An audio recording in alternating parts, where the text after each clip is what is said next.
German Chancellor Angela Merkel on Thursday warned the battle against the coronavirus was in its early stages and that the pandemic looked set to be part of life for the long term.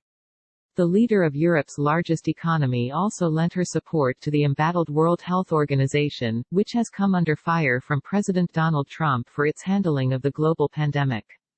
No one likes to hear this, but we are living at the beginning of the pandemic, Merkel said in an address to the Bundestag, the lower house of parliament. She also warned that Germany was still on thin ice. We cannot return to life before the pandemic, Merkel added. Our everyday lives will be different.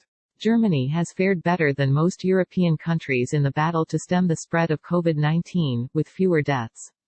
As of Thursday, some 5,094 people had died in Germany according to an NBC News count, compared to 21,340 in nearby France and 25,085 in hard-hit Italy.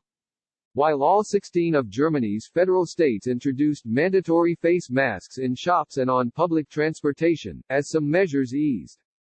But while it is widely seen to have weathered the pandemic better than most, like the rest of the world, Germany is experiencing a fierce economic backlash as a result of virus shutdowns. Merkel, who last month undertook a period of quarantine herself although she has consistently tested negative for coronavirus, told lawmakers that implementing social restrictions had been among the hardest decisions of her political career. With the discipline of the last weeks, we have slowed the spread of the virus, Merkel said, adding that Germany had won time.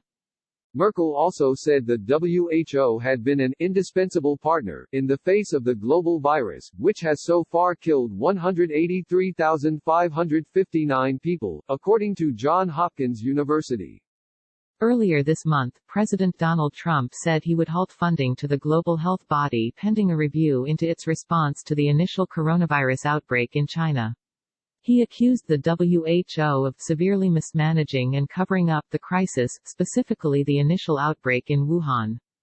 German Foreign Minister Heiko Maas, reacting to the decision at the time, said ascribing blame for the virus does not help because the virus knows no borders, and urged countries to work together.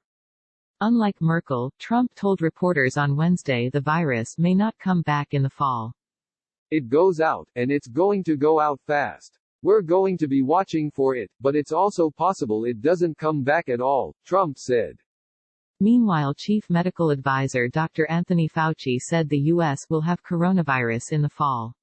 I am convinced of that. Noting, in the fall, we will be much, much better prepared. Trump has toed a sensitive political line trying to push for the U.S. economy to reopen while limiting the spread of the virus. Last week he set out guidelines to reopen state economies, adding that some governors have gone too far with lockdown measures. Several governors hit back saying they were wary of moving too fast in the face of unresolved issues like testing shortages and that life would likely only resume to normal with the promise of a vaccine. Merkel too said her country would continue to increase testing and should not gamble away gains made, but agreed, we will likely only end the pandemic with a vaccine.